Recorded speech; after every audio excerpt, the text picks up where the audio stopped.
En Primera de Reyes, capítulo 3, vamos a analizar y vamos a desarrollar una conferencia que se llama La sabiduría en la oración. La sabiduría en la oración. Antes de entrar a este pasaje, la Biblia nos enseña que la sabiduría es una de las bendiciones más grandes que cualquier creyente pueda poseer. En Proverbios capítulo 3, Proverbios 3 del 13 al 18, escribió Salomón: dichoso el hombre o bienaventurado el hombre que haya la sabiduría. En otras palabras, hay que buscarla, porque para hallar tenemos que buscar. El que la encuentra y que obtiene la inteligencia, porque su ganancia, o sea, es mucho mejor ganar y tener sabiduría que toda la plata y que todo el oro que pudieras algún día amontonar. Más preciosa es que las piedras preciosas, y todo lo que puedes desear no se puede comparar con la sabiduría. Largura de días está en su mano derecha, en su izquierda riquezas y honra. Sus caminos son caminos deleitosos, todas sus veredas son paz.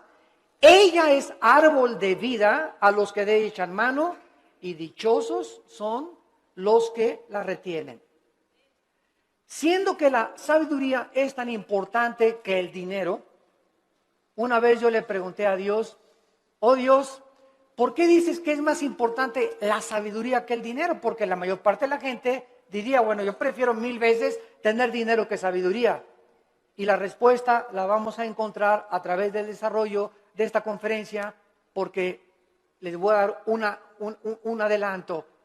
Si tú tienes dinero y no tienes sabiduría, el dinero que tienes lo vas a malgastar. Lo vas a usar en cosas y en vanidades ilusorias que se convierten en una maldición para tu vida. Escúchame muy bien. Personas que tienen dinero y no saben cómo usarlo, el dinero se convierte en una maldición para sus vidas. Pero si tú tienes sabiduría antes de tener dinero, cuando tengas dinero vas a saber cómo usarlo, dónde usarlo y a qué horas usarlo. Entonces, cuando nosotros tenemos sabiduría, antes que tener una carrera, antes que tener dinero, antes que casarnos, comenzamos a tener la capacidad de saber usar lo que Dios nos ha dado. La sabiduría tiene una definición que es la siguiente, a los que la quieran apuntar. La sabiduría se puede definir como la capacidad o la habilidad para poder entender y discernir qué hacer, cómo hacerlo y cuándo hacerlo. Es la capacidad para poder entender y discernir qué hacer, cómo hacerlo y cuándo hacerlo. También podríamos decir que la sabiduría es la capacidad para saber aplicar el conocimiento. El conocimiento nos lo da la Biblia. Y muchos que me escuchan ya saben que dice la Biblia en Efesios 5, maridos, amen a vuestras mujeres. Eso dice la Biblia, ¿verdad? Y todos los varones dicen, amén, amén, amén. Sin embargo, si yo tengo ese conocimiento nada más intelectual, y en mi casa yo no soy una persona caballerosa con mi esposa, una persona que la respeta, una persona que tiene consideraciones con ella, una persona a la cual yo tengo que tratar como un vaso más frágil, si yo no pongo en práctica lo que yo conozco, no puedo tener sabiduría. La sabiduría entra a mi vida cuando practico lo que yo sé.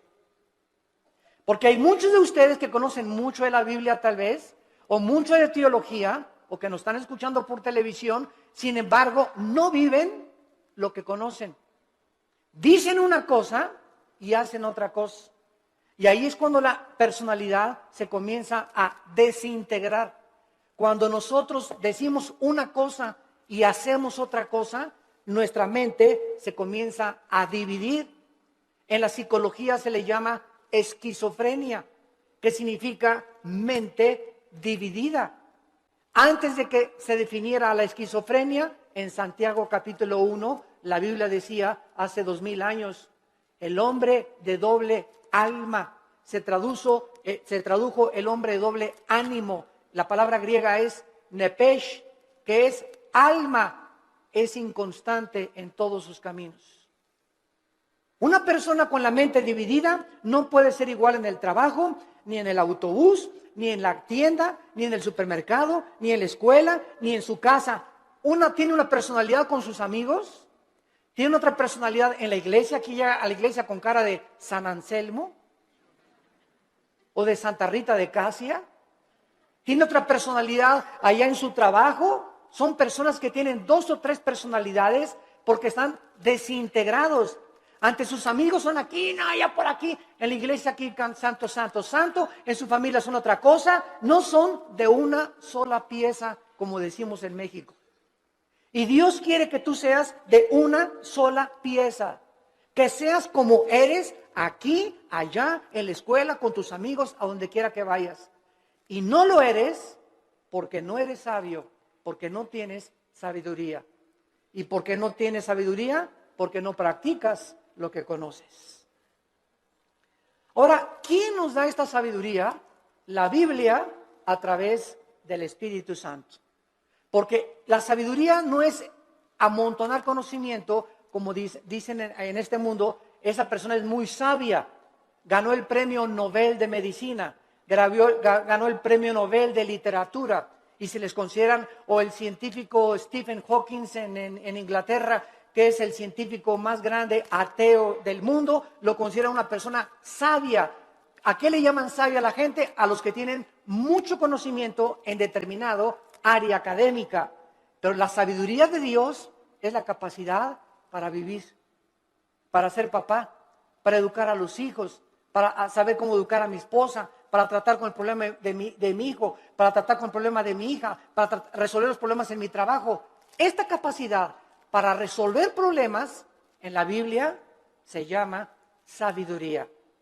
Porque hay mucha gente muy inteligente, con mucho conocimiento, sin que sepa cómo vivir. La persona que posee la sabiduría sabe distinguir entre el bien y entre el mal. Manifiesta una conducta responsable, sabe cómo actuar en diversas circunstancias, sabe cómo vestirse en diferentes circunstancias, sabe cómo usar el dinero y sabe cómo dirigir o gobernar una nación, una familia, una empresa y una iglesia. La sabiduría le da la capacidad a los gobernantes de tener un rumbo adecuado en la nación. ¿Qué es lo que vemos ahorita en el mundo? Un mundo de naciones, más de 200 naciones, con gobernantes, la mayoría sin sabiduría.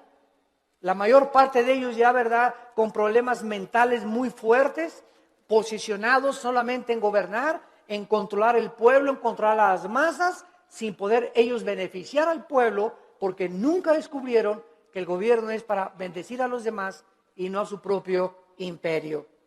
En Job, el libro de Job, capítulo 28, versículo 28, dice la Biblia: he aquí el temor del Señor es la sabiduría y el apartarse del mal, la inteligencia. ¿Qué es lo que hace a una persona sabia? Temer a Dios. ¿Qué significa temer a Dios? ¿Tenerle miedo? No. Tenerle miedo a Dios te aleja de Dios. Y tener temor de Dios te acerca a Él. Esa es la diferencia entre el temor de Dios y tenerle miedo a Dios. No lo confundan. No es igual la gimnasia que la magnesia. Cuando yo tengo temor de Dios, vengo a Dios y respeto a mi esposa, respeto mis finanzas, pago mis impuestos, trato de tener una conducta responsable. ¿Por qué? Porque tengo el temor de Dios en mi corazón. Muchos de ustedes hacen lo que hacen porque no tienen temor de Dios. Muchos de ustedes, cuando nadie los ve, cuando están jóvenes, se besan, se abrazan, abusan de las caricias y se dicen cristianos. ¿Por qué lo hacen? Porque no tienen temor de Dios. Muchos varones viajan y cuando se meten a un hotel, no está la esposa, no hay nadie, alquilan una película pornográfica. ¿Por qué lo hacen? Porque creen que nadie los ve. Pero cuando tú tienes conciencia de que Dios te ve no harías las cosas que tú haces si tuvieras el temor de Dios. Esta es la razón por la cual Salomón, regresamos ahora a nuestro pasaje, estaba preocupado por ser un rey sabio. Era joven, acababa de consolidar su poder, acababa de sofocar una rebelión interna de gobierno de su hermano Adonías, eliminando a sus enemigos. Y la nación de Israel se encontraba ahora perfectamente unificada por un liderazgo que era él, y había paz por todos lados. Su padre David acababa de morir y él estaba ahora sentado en el trono. Y Salomón, cuando está sentado en el trono, sintiendo su inmadurez, su incapacidad y su falta de experiencia, le pide a Dios sabiduría para poder discernir y poder gobernar a un pueblo tan grande. ¿Qué es lo que nosotros debemos hacer también cuando muchos de ustedes, jóvenes que me escuchan, se casan a los 23 años? Te casas, chamaca, a los 18 años, tal vez porque te embarazaste antes, o te casas a los 20 años de edad. Dices, ¿verdad? Dios mío, tengo 23 años y estoy casado. Y ahora tengo que trabajar y voy a tener que tener sabiduría para educar a mi esposa, para saber qué empleo poder tener, para saber cómo educar a mis hijos. Dios mío, reconozco mi incapacidad. Señor, reconozco mi inmadurez. Oh, Dios mío, ayúdame. Y cuando nosotros tenemos esa actitud de reconocer, Padre, ahora mi negocio creció, las iglesias crecieron, ahora tengo más hijos. Señor, no sé cómo manejar esto. Para eso está Dios, para darnos la sabiduría, la capacidad de saber qué hacer. Y no hablarle a Walter Mercado, ni a la doctora Corazón, ni al psiquiatra, ni al psicólogo, sino consultar en su palabra. Aquí en la Biblia se encuentran los consejos de la sabiduría y de la inteligencia. Esto es lo que Salomón adquirió cuando se sentó. Y vamos ahora a darle lectura al primer capítulo del primer libro de los Reyes, capítulo 3. Y vamos a ver, en primer lugar, algunas cosas que nos comienzan a vislumbrar el corazón de Salomón antes de entrar en el tema principal de la conferencia. Veamos en primer lugar en el versículo 1 el compromiso político y diplomático que Salomón comenzó a ejercer. Salomón hizo parentesco con Faraón, rey de Egipto, pues tomó la hija de Faraón y la trajo a la ciudad de David. Entre tanto que acababa de edificar su casa y la casa de Jehová y los muros de Jerusalén alrededor. Salomón, entrando a su reinado, inmediatamente supo que necesitaba a Egipto, que necesitaba a Siria, que necesitaba a Jordania, que las naciones de alrededor eran importantes para poder tener una buena relación política y diplomática. No quería la guerra.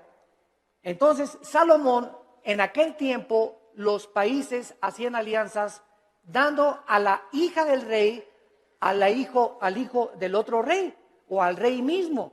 Entonces, los matrimonios en tiempos de Salomón eran por compromiso político. No necesariamente Salomón se enamoró de la hija de Faraón, tal vez ni la conoció, sino simplemente al ser la hija de Faraón de Egipto y casarse con Salomón, rey de Israel, Egipto e Israel hacían una unidad, hacían un compromiso a través del matrimonio. Es lo que significa la palabra hebrea parentesco en el versículo 1. No veo que muchos tengan sus Biblias en esta mañana. Trajeron el Calimán. La palabra parentesco es la palabra chatán en el hebreo. Chatán, que significa compromiso a través de un matrimonio político.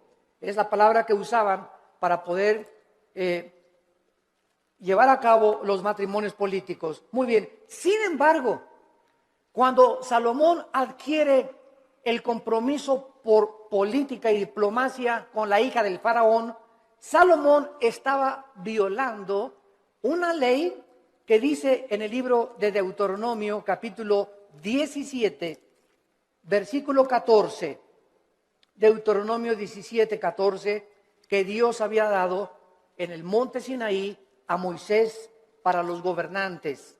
Dice Deuteronomio 17, versículo 14, cuando hayas entrado en la tierra que Jehová tu Dios te da, y tomes posesión de ella y la habites, y digas, pondré un rey sobre mí, como todas las naciones que están en mis alrededores, ciertamente pondrás por rey sobre ti al que Jehová Dios escogiere. De entre tus hermanos pondrás rey sobre ti.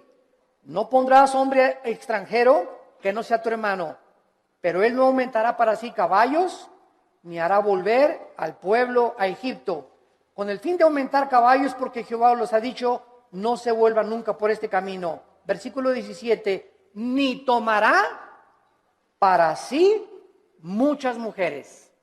Dios siempre estuvo en contra, ¿verdad?, de la poligamia, siempre, siempre. El hecho que Salomón y el hecho que David hayan tenido varias mujeres no implica que era la voluntad de Dios, porque la voluntad de Dios es doble. La voluntad de Dios es permisiva y la voluntad de Dios es directiva. Dios te da permiso de que te cases con ese roto quinto patiero. Dios te da permiso de que te hagas socio de esa persona que no es cristiana.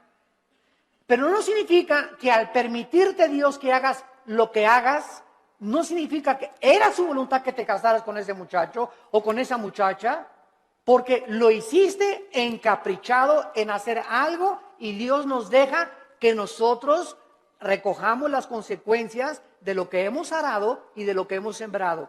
La cosecha es de nosotros, pero no significa que era la voluntad directiva de Dios.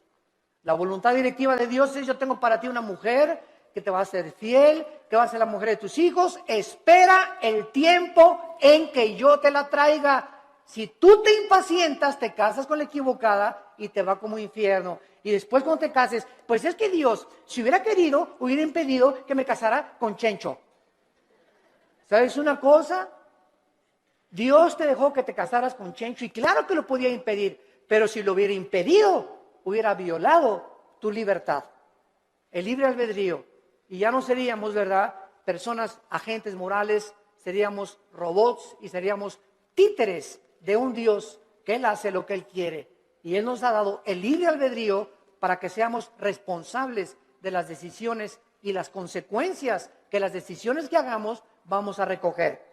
Vamos a ver después cómo acabó Salomón precisamente por estas decisiones equivocadas que llevó a hacer. En segundo lugar, dice el versículo 2 que hasta entonces, o sea, hasta el tiempo de Salomón, el pueblo sacrificaba en los lugares altos, donde regularmente los paganos hacían los sacrificios.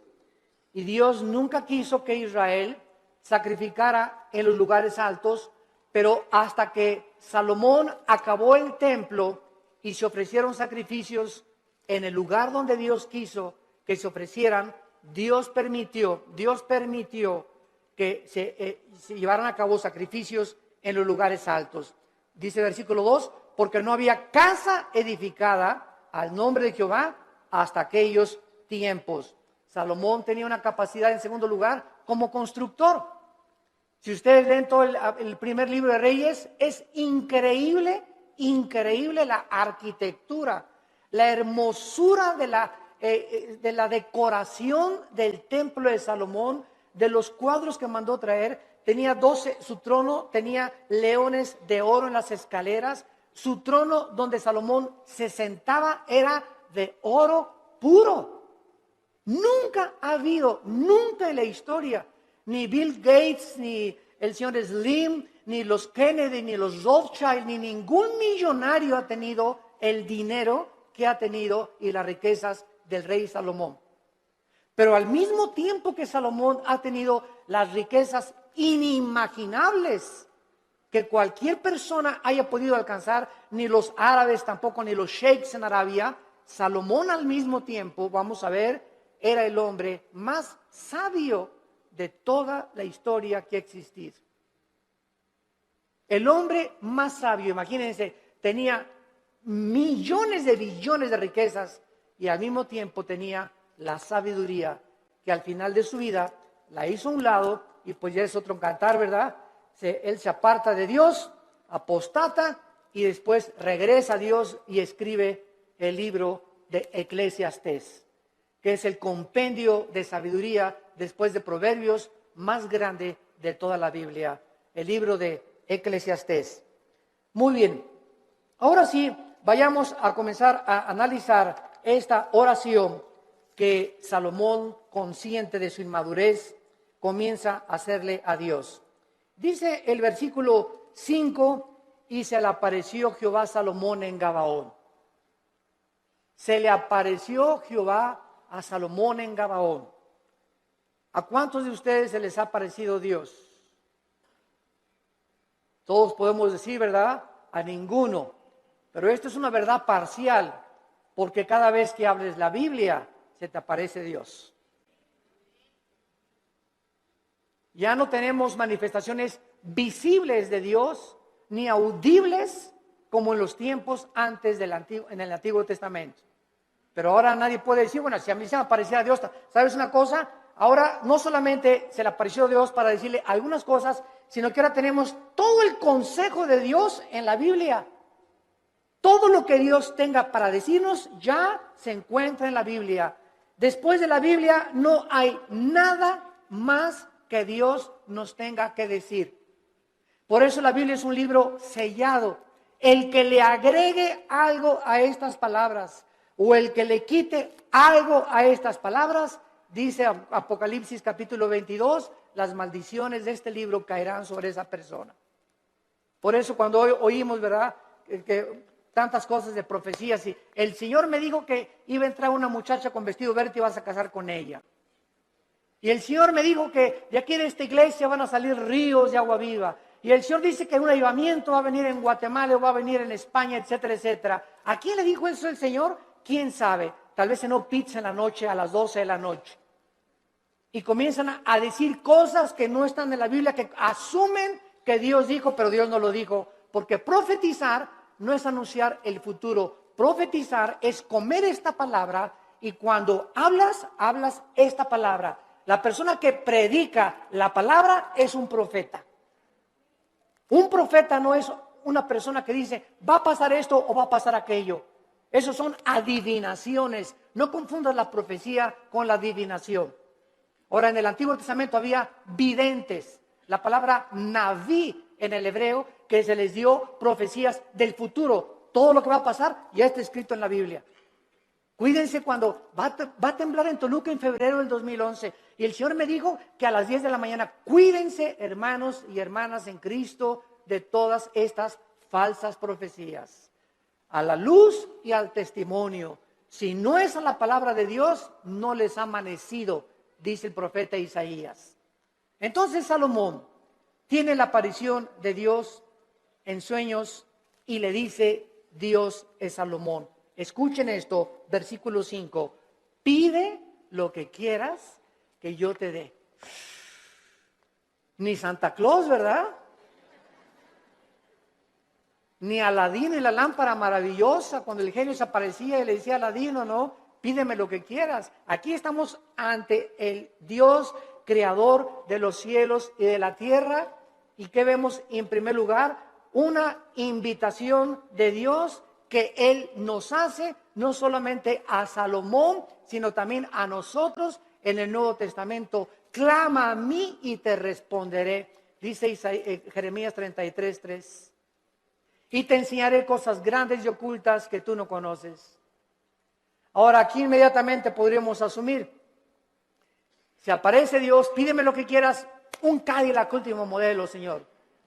Una casa allá por allá, una mujer bellísima. Todas estas son las cosas que el mundo pediría cuando no tienen un corazón para Dios. Pero lo que hace Salomón es lo que nos va a enseñar, que Dios se agradó tanto de lo que le pidió Salomón, que Dios se lo dio.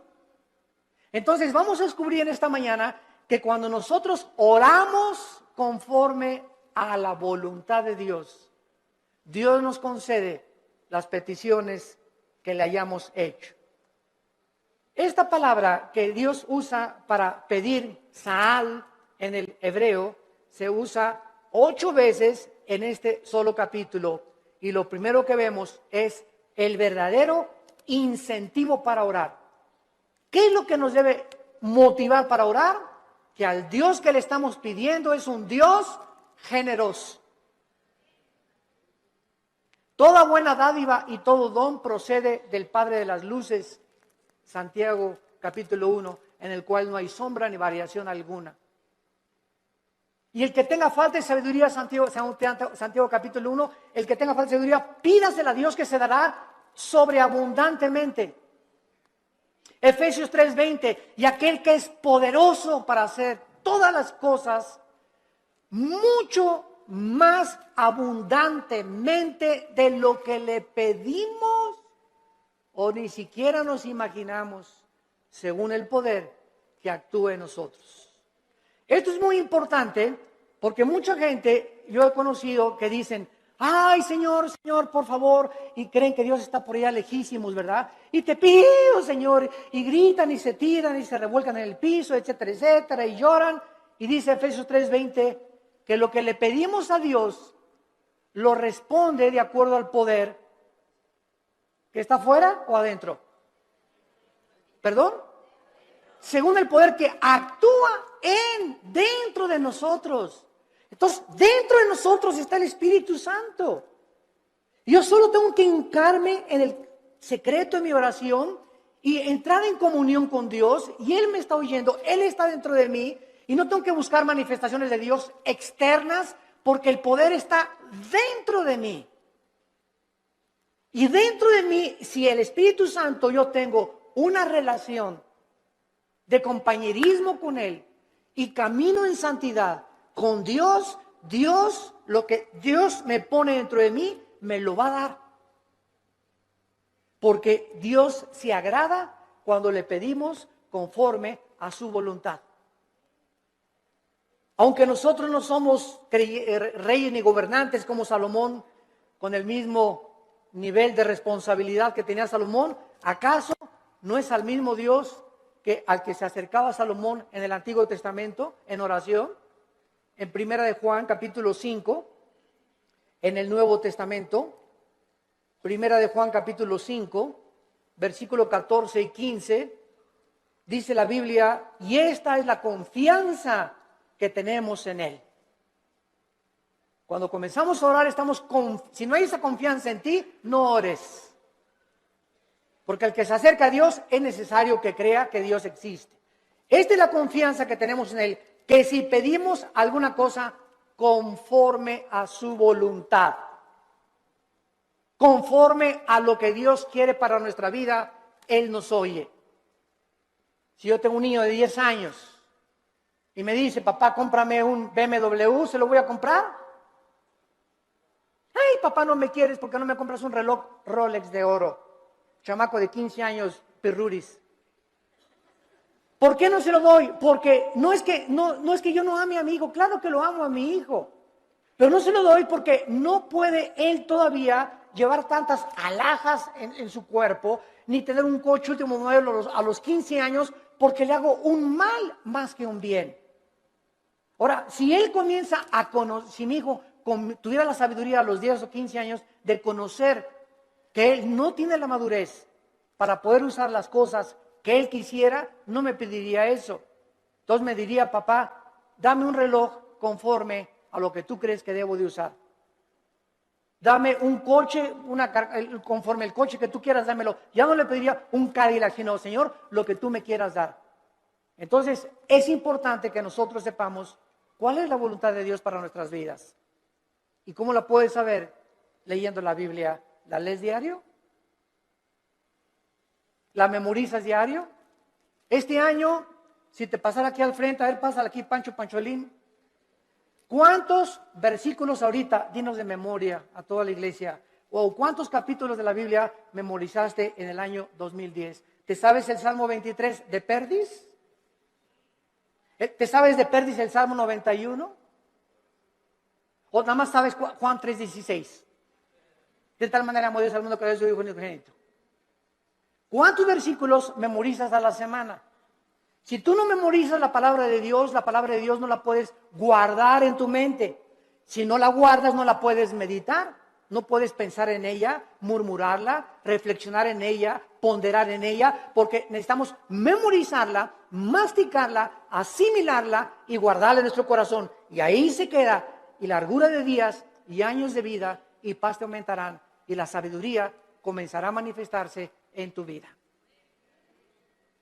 Hermanos, el cristianismo no es venir aquí solamente el domingo, de 9:30 a 11 de la mañana, o de 12 a 3 o al servicio a la iglesia que tú vayas. El cristianismo es creer lo que Dios dice. Josué de día y de noche medita en este libro de la ley, le dijo Dios en Josué 1:8 y 9, para que prosperes. Ay, hermano, no salgo de perico perro. Y en el 2010 no me alcanzó ni para la colegiatura, no tengo ni para el aguinaldo, no tengo esto, no tengo aquello. Y Dios te pregunta, ¿y por qué si tienes un padre millonario? Es como el que estaba sentado ahí en la banqueta sin zapatos y con un taquito y nada más así. Y llega una persona, ¿y quién eres tú? Soy hijo del rey de Inglaterra. ¿Y por qué estás ahí sentado en la banqueta? Y traía el muchacho una chequera aquí. Pues porque no creo que mi papá me vaya a lo que me tenga. Mira, la chequera la tienes en blanco y tu papá te dio la chequera en blanco para que pongas la cantidad de los cheques que tú quieras. No tienes por qué estar como un limosnero pidiendo en la calle. Y la chequera es la Biblia. Tenemos la chequera de Dios para que la guardemos aquí en nuestro corazón y no andemos ahí mendigando ni causando lástimas. Tenemos un Padre que nos quiere dar todo, pero ¿por qué no nos los da? Porque le pedimos conforme a nuestros gustos. Le pedimos cuando lo necesitamos, cuando tenemos una tragedia, cuando viene un problema moral, cuando nos enfermamos, cuando estamos en el hospital. Señor, ayúdame. Señor, te pido, mi hija se fue a mi casa. Ayúdame con este negocio. Y ya no tengo dinero y no me alcanza. Pero los días anteriores, los meses anteriores, ¿has tenido compañerismo con Él? ¿Lo has amado con todo tu corazón? ¿Eres santo? ¿Amas a tu esposa? ¿Bendices a tus hijos? ¿Les enseñas la palabra de Dios a tus hijos? ¿Eres honesto en tus negocios? Entonces Dios no puede darte, porque el que es infiel en lo poco, en lo mucho lo es. Si Dios te bendijera y te diera y te ayudara, te echaría a perder, porque no tienes la sabiduría para vivir y tener lo que Dios te quisiera dar. Reflexionen y mediten en esto profundamente, santos de Dios. A continuación, dice el versículo del 6 al 8, no solamente que tenemos el incentivo para orar, la generosidad de Dios. Ahora veamos el fundamento de la oración, la seguridad de que Dios nos va a oír. Dice el versículo 6 y 7, Primera de Reyes capítulo 3, si Salomón dijo, dame un Cadillac, hazme millonario, dame $1,000,000 y le doy $500,000 de ofrenda a la iglesia. Es la oración de casi todos los cristianos. Bendíceme, Señor, si me das 5 millones de pesos, te prometo que le doy 3 millones de pesos a la iglesia. ¿Sabes una cosa? Te dice, ¿cuánto tienes ahorita en el bolsillo? Pues ahí tengo como unos 5,000 pesos. Primero sé fiel con los 5,000 pesos antes que me pidas 5 millones de pesos. Y si no has sido fiel con lo poquito que te he dado, tampoco lo vas a hacer cuando yo te lo dé. A mí no me ves la cara, dice el Señor. Dios no puede ser burlado. Entonces tenemos que entender eso, ¿verdad? Vean ustedes ahora cuando Dios le dice a Salomón, pídeme lo que quieras. ¿Por qué Dios le concedió a Salomón lo que le concedió? Salomón le contestó, en primer lugar, tú hiciste gran misericordia a tu siervo David, mi padre. En primer lugar, recuerda, antes que nada, antes de pedirle, recuerda lo que él había hecho con su padre anteriormente. Dice a continuación, porque él anduvo delante de ti en verdad, en justicia y con rectitud de corazón para contigo. En segundo lugar, recuerda que su padre recibió de Dios lo que recibió porque David anduvo en integridad. ¿Qué es integridad? Hacer lo que nosotros decimos. Vivir lo que nosotros predicamos. Si tú predicas una cosa y vives otra cosa, no eres una persona integral, íntegro. Te estás desmoronando, te estás desintegrando, tu mente se está dividiendo y se puede dividir en 2 partes, en 3 partes, hasta en 4 partes. Y después los psicólogos entran y dicen, desórdenes múltiples de la personalidad humana. Personas que tienen hasta 5 personalidades y que se consideran como psicópatas, que ya tienen que ser internados en un hospital para enfermos mentales, que nunca su problema fue el problema mental, su problema fue que nunca resolvieron sus pecados pasados. No quisieron oír la voz de Dios en sus corazones. En tercer lugar, dice David, y tú le has reservado esta tu gran misericordia en que le diste hijo que se sentase en su trono como sucede en este día. Salomón, antes de pedirle nada a Dios, recuerda que el hecho de que él esté sentado donde él está sentado como rey,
no es porque él lo mereciera.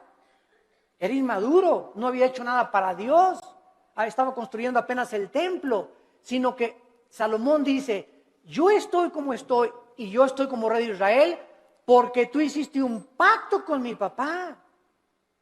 Y por la misericordia que le tuviste a mi papá, yo estoy sentado aquí. Yo no merezco estar sentado aquí. Lo estoy por causa de la misericordia que tú tuviste para con mi padre.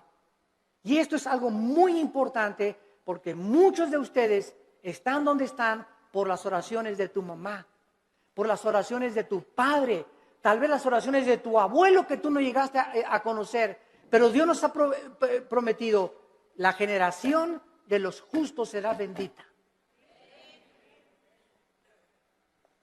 La generación de los justos será bendita y sus hijos heredarán la tierra. Salmo 112, 1 y 2.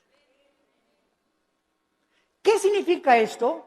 Que aunque tengamos nosotros todavía hijos que vemos que no vienen al camino, yo conozco muchos grandes hombres de Dios, muchos misioneros que murieron y sus hijos no eran cristianos y se salvaron después de que se murieron los papás. Pero Dios cumplió su palabra. Entonces, el hecho que muramos y no alcancemos a ver a muchos de nosotros, a todos nuestros hijos salvos, no implica que Dios no va a cumplir su palabra. Dios va a cumplir su palabra. Y nuestros hijos son benditos. Y aunque ahorita pertenezcan muchos al diablo, Dios los va a arrebatar de sus garras. ¿Y sabes por qué? Por la misericordia que Él tiene con nosotros, sus padres, que caminamos con Él. Pero si tú no eres un padre que caminas con Dios, si tú no eres un padre fiel con Dios, si tú no caminas en santidad, estas promesas no pueden tener cumplimiento.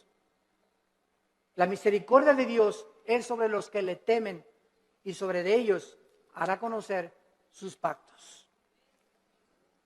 Y vemos enseguida cuando le dice Dios, cuando le dice Salomón en el versículo 6, finalmente, tú le has reservado esta misericordia en la que le diste, hijo, que se sentase en su trono, como sucede en este día. Vemos la fidelidad de Dios de una forma maravillosa. Y dice la Biblia en el versículo 7, ahora pues, Jehová Dios mío, o sea, habiendo reconocido Salomón la misericordia que Dios tuvo para con su padre, y el hecho que él esté donde está, que lo hacía indigno, tú me has puesto a mí, tu siervo, por rey en lugar de a mi padre, y yo soy joven, y no sé cómo entrar ni salir, y tu siervo está en medio de tu pueblo, al cual tú escogiste, un pueblo grande que no se puede contar, ni tampoco enumerar. Salomón finalmente comienza a orar porque al recordar la misericordia con su Padre, sabe que lo que Dios dice lo cumple. ¿Qué hace que nosotros oremos? La fidelidad de Dios. Dice en Efesios 3:20, y aquel que es poderoso para hacer las cosas mucho más abundantemente. Tú le pides a Dios algo, lo que Él te va a contestar es mucho más allá de lo que tú te imaginaste que te iba a contestar. Yo recuerdo, les conté hace algún tiempo, en 1977, 78, yo comencé a entrar al ministerio de tiempo completo. Yo trabajaba en un hotel en Acapulco, el hotel que es ahora el Emporio, creo, el Continental. Estaba de gerente general del hotel. Y cuando entro en el 77, 78, me fui de misionero con unos misioneros norteamericanos. Nos llevaron a la Sierra de Guerrero, con la frontera con Oaxaca, Coajimalpa, la Costa Chica, la Costa Grande. Todo eso anduve 3 años de misionero. Y en toda esa época de misionero, pues llegaba a mi casa y Alan estaba chiquito y comíamos mangos, comíamos frutas, no teníamos para comer, porque me daban un cheque de $50 a la semana, o sea, $200 al mes, solamente no se alcanzaba para comer víveres. Vivíamos en un bungalito por pie de la cuesta en Acapulco, y lo único que teníamos en la casa era colchones, no teníamos estufa, no teníamos nada, una parrilla eléctrica. Ahí cocinábamos el pescado que yo iba a pescar, ¿verdad? Al mar. Entonces, durante todo ese tiempo, Dios me mostró su fidelidad. Nunca nos faltó pescado, nunca nos faltaron mangos en los árboles, ni tampoco manzanas, y peces. Aventaba el anzuelo y a las 2 o 3 horas agarraba 3 o 4 huachinangos y grandes peces, y comíamos ostras, y comíamos las cucarachas que se pegaban en las piedras. Me bajaba a bucear y las raspábamos así con limoncito, ¿verdad? Ricas así, y eso es lo que comíamos por 3 años. Hasta 1985 pasaron 8 o 9 años de mi ministerio, cuando por primera vez compramos un refrigerador.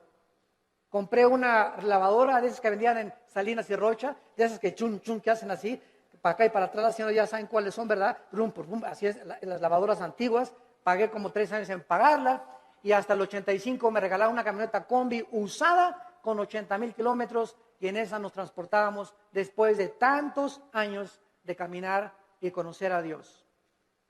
Entonces, Dios es fiel, pero Dios no te da las cosas así. Y ahora todo el mundo, quieren casarse, ya quiero un plasma, y quiero tapetes persas.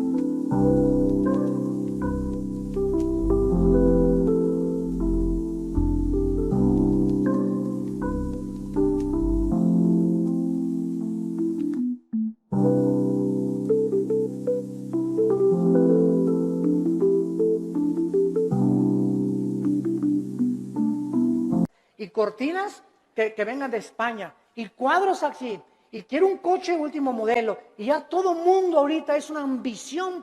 Pastores que ya quieren una iglesia grande, ya quieren 500 personas, etcétera, etcétera, cuando no saben que irá andando y llorando el que lleva la preciosa semilla, y regresará con gozo trayendo las gavillas. Hay que arar y arar y arar la tierra y caminar y arar. El ranchero va rompiendo la tierra, y primero aras, primero rompes, sudas lo que tú estás haciendo, y después ya vienes y siembras la semilla, y después viene la tercera fase, que es la cosecha. Tenemos que arar, tenemos que sembrar y tenemos que cosechar. Pero si tú no trabajas, si tú no aras y no siembras, ¿por qué esperas recoger? Entonces tú no vas a recoger nunca en la vida lo que nunca has sembrado, en lo que nunca has trabajado. ¿Quiénes son los que poblan las cárceles? Almoloya, el reclusorio, personas que creyeron que sin trabajar, sino quitándole el dinero o vendiendo algo rápido, droga, podían obtener ganancias inmediatas y tarde o temprano acaban en esas cárceles. Porque la Biblia dice, ganarás el pan con el sudor de tu frente. Y todo lo que es fácil y lo que es barato no tiene la bendición de Dios. Dinero mal habido será maldecido. Es una ley inexorable espiritual. Salomón, pues, comienza a decirle a Dios, yo soy joven, no sé cómo levantarme, no sé cómo gobernar, no tengo la madurez y quiero, por favor, Señor, versículo 7, que me des a mí, versículo 8, la capacidad para poder gobernar. Cuando Dios le dijo a Salomón, pídeme lo que quieras, Dios estaba probando el corazón de Salomón. Y cuando venimos en oración y le pedimos a Dios, de la abundancia de las palabras, de la abundancia del corazón, habla la boca. Lo que tú le pides a Dios denota y manifiesta lo que realmente quieres en tu corazón. Y vamos a ver el gran secreto de por qué Dios le contestó esta oración. En el versículo 7 y 8, Salomón reconoce que él no tiene la capacidad de gobernar un pueblo tan grande, ni numerarlo por tanta y grande multitud.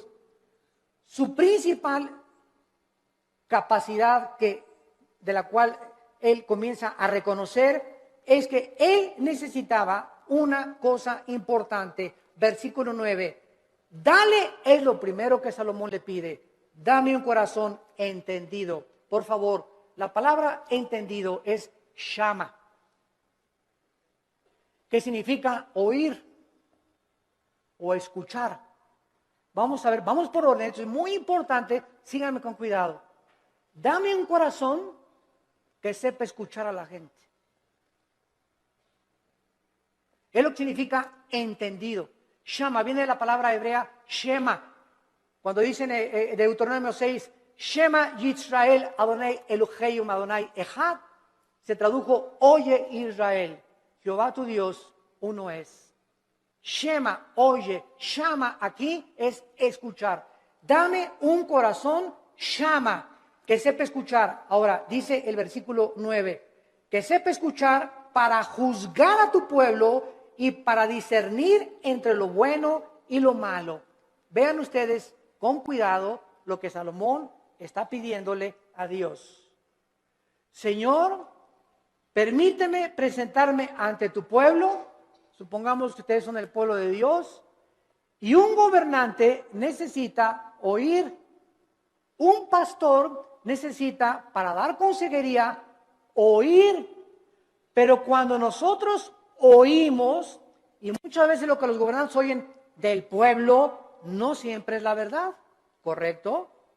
Porque ve una señora, y mi esposo esto y el otro, y bla, bla, bla, bla, y bla, bla, bla, bla, y el pastor o el cristiano que oye a la esposa y asume que la esposa tiene razón, sin haber oído la otra parte, al esposo, es una persona sin inteligencia ni tampoco discernimiento. Entonces, no creas todo lo que la gente te dice. Y ya supiste que fulano y tal, bla, bla, bla, bla, bla, bla, bla, bla. Y ya supiste que fulanita la vio la noche y bla, bla, bla, bla. Y ya viste lo que se dijo ese pastor que bla, bla, bla, bla, bla. Ten mucho cuidado cuando tú oigas y asumas que lo que te están diciendo es verdad. Entonces, ¿qué necesitamos para saber si lo que nos están diciendo es verdad o no es verdad? Necesitamos discernimiento.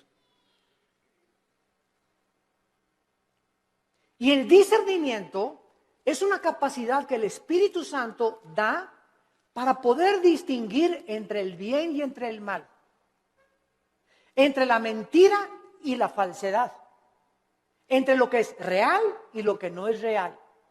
Y esta capacidad no la da ningún libro, ninguna escuela, ningún seminario la da.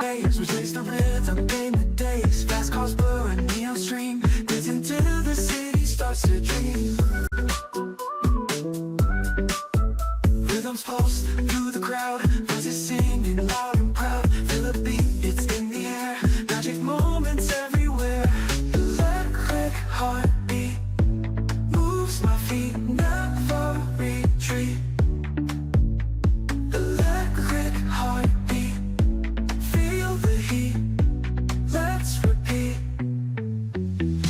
overwhelmed, we find in the beats our hearts align. Faces glow, screens alight, lost in colors of the night. Synth waves crash like the sea, melodies set us free. Unity in the sound, in this world we are found. This feeling takes control, sparks ignite within my soul. While you're tight, can't deny, electric hearts reaching for the sky. Electric. Dios. A los que han aprendido antes escucharlo a Él. Cuando tú vienes a la Biblia, ¿a quién estás oyendo? A Dios. Y tu contacto con la Biblia es diario, la lees y la memorizas y la guardas y la lees en la mañana y antes de acostarte y estás en contacto con la Biblia. Entonces, al estar oyendo a Dios, automáticamente el Espíritu Santo, la palabra de Dios la convierte en discernimiento. Y tú comienzas a manifestar una capacidad en la vida para que cuando estés escuchando algo tengas el juicio adecuado para juzgar. Hasta nuestros hijos. Llega Pepito, papito, pues son mustios los chamacos, ¿verdad? Pegó, y no es cierto que le pegó, sino que él viene así porque él le pegó al otro. Pero son expertos los niños en venir en culpar al otro hermanito antes de que sepan que él fue el culpable y le pegan a él. Entonces viene corrigiendo y cuando el papá ya sabe, espérame, ya te conozco, mijito, ¿verdad? A ver, ya sé, ¿verdad? Y le hablas al otro hermanito y ya sabes que lo que te quiere es chantajear. Entonces comenzamos, no nos inclinamos porque a Pepito lo quiero mucho, mis sentimientos los crucifico. Quiero hacer justicia con mis hijos y que mis hijos sepan que soy parejo con todos. Cuidado con los consentidos, porque esto no es de Dios. Este fue el problema de José en el Antiguo Testamento, cuando su padre Jacobo lo consintió demasiado. Los hermanos comenzaron a tener envidia y acabaron vendiéndole a Egipto. Entonces Salomón pide la capacidad de poder juzgar al pueblo. Vean ustedes, y aquí está el centro de toda nuestra conferencia, el motivo principal por el cual Dios le da a Salomón mucho más, como vamos a ver, de lo que le pidió o de lo que se imaginó, fue porque el motivo de Salomón era el bienestar del pueblo de Dios. Mientras Dios vea que nosotros amamos a su pueblo, mientras Dios vea que tú amas a la gente, que tú amas a tus hermanos en Cristo, porque si no amas a tus hermanos en Cristo, ¿qué vas a acabar amando al vecino? Si entre nosotros no nos amamos, ¿cómo esperamos entonces atrevernos a pedirle algo a Dios? Si entre nosotros nos volteamos los cañones unos contra otros y nos atacamos unos a otros, y atacas a ese pastor, y atacas a ese hermano, y a ese coordinador, y ese decán, y ese seguridad afuera que me dijo que no me estacionar aquí, ¿y tú qué te crees que no sabes quién soy yo? Y tenemos esa actitud de siempre autoritarismo, y siempre soberbia, y siempre en mis intereses, y yo, el rey del yo. ¿Cómo puedes entonces esperar tener sabiduría, inteligencia y discernimiento espiritual? Nunca lo tendrás. Porque Dios quiere que seamos humildes unos con otros, que nos perdonemos unos a otros, que nos aceptemos con todos nuestros defectos, unos a otros, que nos toleremos y nos aguantemos como Cristo nos perdonó y nos soportó en la cruz. Y si Dios me aguantó con todo el costal de barbaridades y de cochinadas y de pecados que yo traía y fueron puestos en la cruz, ahora me dice Dios, hey, tú haz lo mismo con los demás. Ama a mi pueblo, dice el Señor, porque por el amor que os tuviereis, el mundo sabrá que soy Dios. Pero si estamos entre nosotros con celos, y envidias, y críticas, y calumnias, y maldiciones, y esto y el otro, y por aquí y por allá, es el pueblo carnal, son los que se van a quedar en el desierto, nunca van a entrar a Canaán, nunca tendrán la bendición, nunca tendrán respuesta a sus oraciones, porque nunca quisieron morir a sus hijos. Nunca tendrán sabiduría, navegarán siempre por diferentes aguas, como veletas en la vida, llevados por todos los vientos de doctrina. Nunca nunca tendrán el timón en sus manos, subir a su barco, nunca tendrá curso, siempre irá donde va el viento. Los veletas y los veleros, un motor, tienen sabidurías y convicciones, nunca amado al pueblo de Dios. Amados, en 1 Corintios, Nuevo Testamento, para terminar, capítulo 12. ¿Qué encontramos en Corintios 12, 13 y 14? 3 capítulos dedicados a los dones espirituales. Capítulo 12 pone el cimiento de los dones. El capítulo 14 explica que son las lenguas. Y el capítulo 14 nos dice claramente, ¿verdad? El 14 nos dice que son las lenguas, y el 13 nos dice que eso es realmente lo que más le importa a Dios, el amor. Pero vean ustedes en 1 Corintios 12, versículo 4 al 7, la congruencia y la consistencia de la verdad de la Biblia. 1 Corintios 12, 4. Ahora bien, hay diversidad de dones, pero el Espíritu es el mismo. Hay diversidad en ministerio.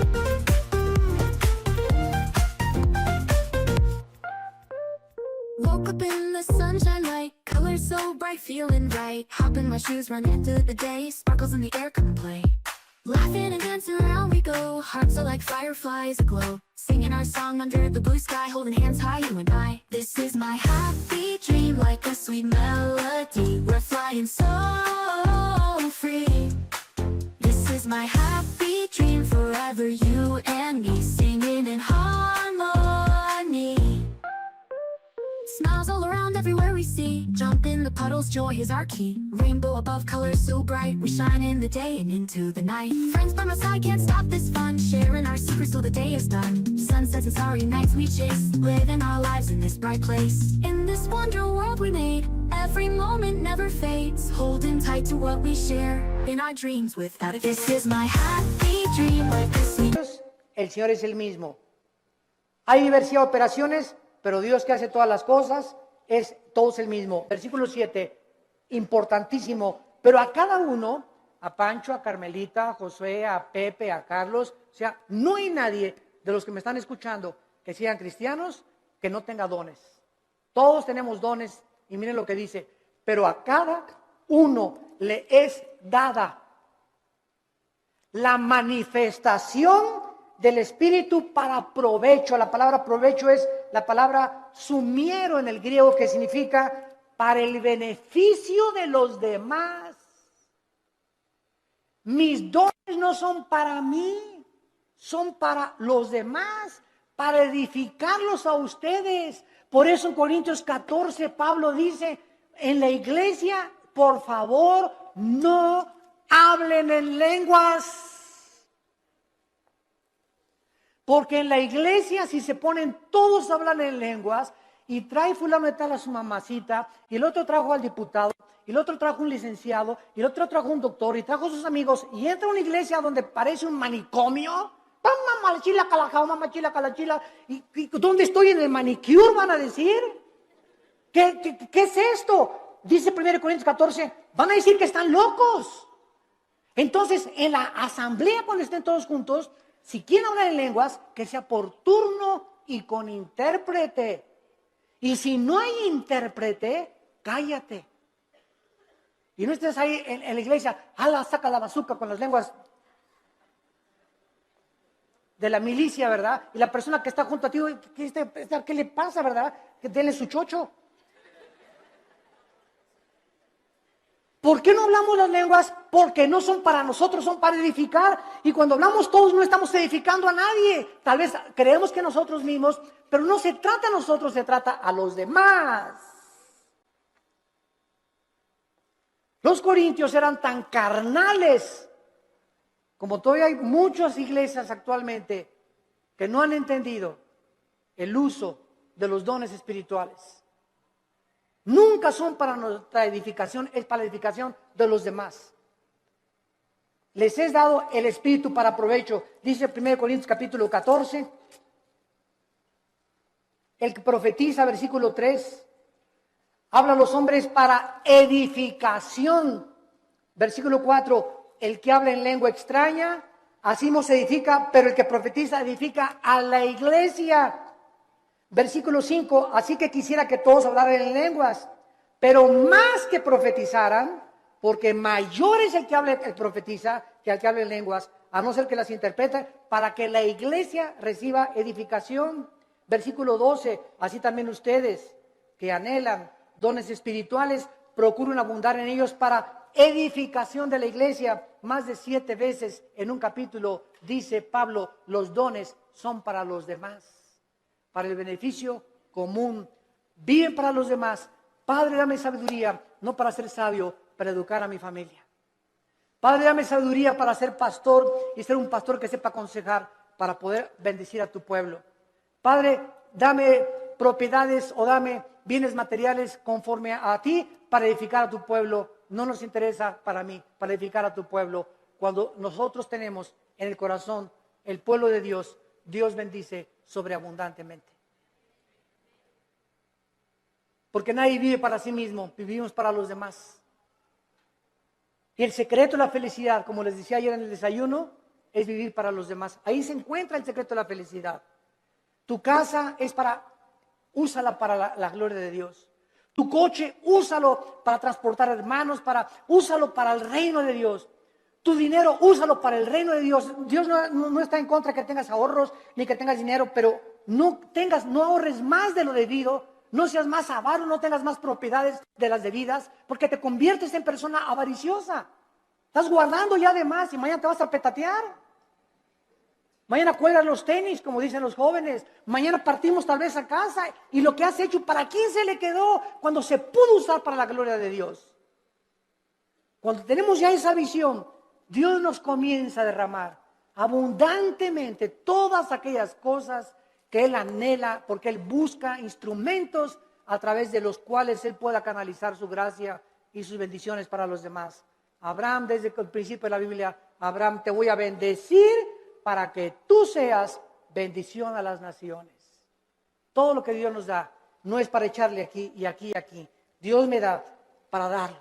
Dios me da para darlo. Si Dios me da y lo sigo guardando y no lo saco, me va a romper las bolsas y lo que tengo no lo voy a aprovechar. Y entonces el diablo viene, como dice Malaquías 3, el devorador, y se lleva aquello que le pertenecía a Dios. Nos comienza a robar lo que le pertenecía a Dios, porque no hemos entendido que la sabiduría es para bendecir al pueblo de Dios. Gracias por tu palabra, Señor, en esta mañana. Te damos gracias, Señor, porque eres inmensamente generoso y bueno para con todo tu pueblo. De tal manera nos has amado que diste a tu Hijo. Y si a tu Hijo lo sacrificaste, ¿cómo no nos darás todas las cosas si nosotros te las pedimos?